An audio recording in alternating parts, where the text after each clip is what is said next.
Major developments out of San Antonio ISD. The school board voted this afternoon to allow employees to have more control over the terms of their job loss. They are allowing more to resign instead of being terminated.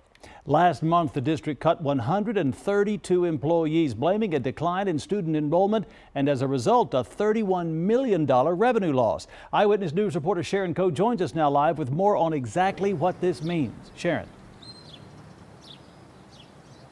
Jeff, out of those 132 employees, majority of them resigned, but roughly 20 of them were considering their options, whether they should resign or go through a hearing process. Well, today 4 people decided to resign, and the board approved their request. This is really good for them to be able to move forward in their job search and not have that termination on their record, but it's also beneficial for the district in that we eliminate the hearing process and both parties can move forward. There's about 18 employees left who have yet to make a decision, and the district says it's in discussion with them. A district spokeswoman emphasized today the district did not want to make these cuts in the first place, but were forced to due to the decline of 2,000 students and another 800 students next year.